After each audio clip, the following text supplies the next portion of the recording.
We're joined by Mr. Femi Shagun, who is a public affairs analyst. And we continue our focus on the fuel subsidy report. I beg your pardon. Yes, Madam Nuhuribadu's committee. That report, which has been published and is being talked about now. Thank you for coming on this morning, by the way. Thank you for having me. Well, it's interesting, all of this, we see going back and forth. The government also making its position known about that report, saying in the first instance, it's, I think one of the words that stood out when the Kupe spoke was that it was perfidious. But then, you've seen the report also. You've read some of the comments going around. Yes. What do you think? Well, I think it is very important to, first of all, situate this, from a global perspective. Why was the committee set up in the first place? The task force. It was set up because there were anomalies in the oil sector, and there were, challenges earlier on in the year. And the people of Nigeria appealed to Mr. President to look into the matter.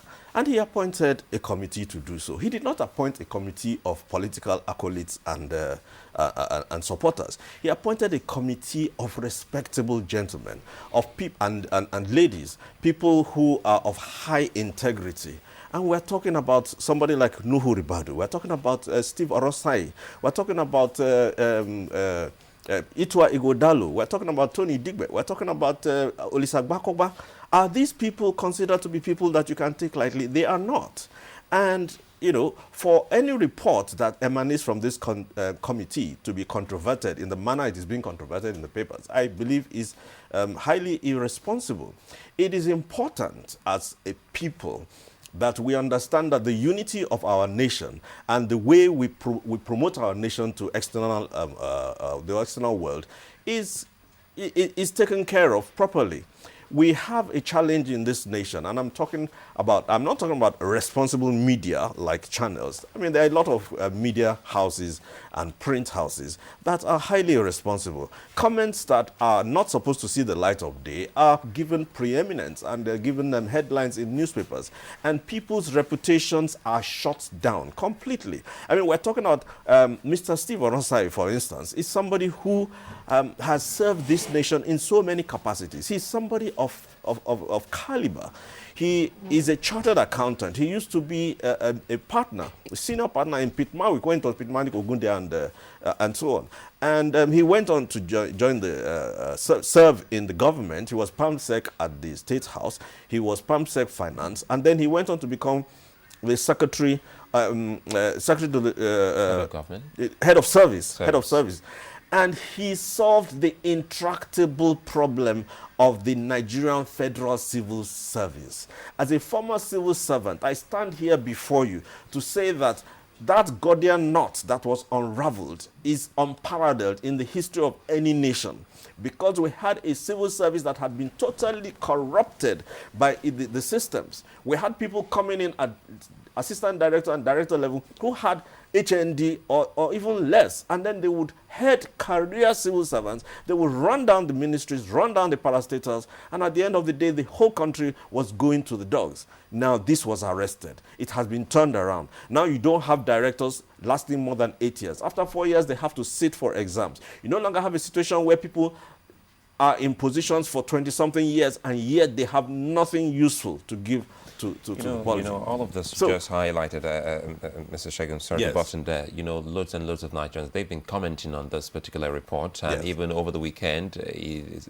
never ceased making the front pages, and people are already divided. And you talked about two gentlemen, reputable and respected gentlemen. You said Mr. Nuhu Ribadu and Steve Oronsai, and yes. these same two individuals are the ones causing the divide in the papers we get to see. Some say on Nuhu Ribadu's report will stand, while some others are saying, after all, what Steve Oronsai did say on that day is an in thing. Well, what Steve Oronsai said, and before I say that, let me state unequivocally that Nuhu Ribadu is somebody I know personally and I admire very much. He was we suffered him with his travails in the EFCC, and how he was removed, how he was downgraded, how he was not accorded promotion when others were being promoted, and the humiliation that he was subjected to. But we also rejoiced with him when he was reinstated, given his promotions, and then retired. And you must understand here, he is a former presidential candidate. He's not to be taken lightly. And he was the former presidential candidate of the ACN. So in other words, in appointing him as the chairman of this very sensitive committee, the presidency and the president has shown a lot of accommodation of the opposition. So we want to tread very carefully here. Nigerians are so used to speaking anyhow. I understand that some statements were credited to Nuhu Ribadu against Steve Oronsaye. I am not going to accept that those things were said. However, in the case that they were actually said, I believe that they are in character. Because what we have enjoyed in Nigeria about Nuhu Ribadu is his ability to speak forthrightly. Unfortunately, we also are aware that when he shoots from the hip, sometimes he uses a Gatling gun. So everything around is mowed down. You know? So, but what we have understood also is that in this process, we have also been able to tackle many of the corruption, much of the corruption that took place in the nation. Now, with regard to this whole matter, what are the major issues? Why should the report be taken, or why should it be rejected? Do you think it should be taken and acted upon by the government? That's a qualified question, and let me explain why. Mr. Oronsaye, who, and I do understand his position, having been in the federal government myself, said there are certain procedures as prescribed by the terms of reference of the task force that ought to be followed. These are international practices expected to be followed. And that when you do not follow these practices, you allow the possibility of this document being controverted or being undermined in the future. He said, look, the government said, it constituted it in February and said submit by so and so date. But it was discovered that during this period, not everybody was able to have inputs into the document. For instance, the last time that they met was in June. The subcommittee was given the preliminary document and was asked to go and work on it, do the investigations, ensure that everything was firmed up and affirmed, confirmed, and report back to the main committee. That is all that was heard until a day before the document was supposed to be submitted to the Mr. President. An emergency committee meeting was summoned and everybody was asked to come and ratify the document that was on ground. Now the situation is this. The members of the committee, there were 18 of them.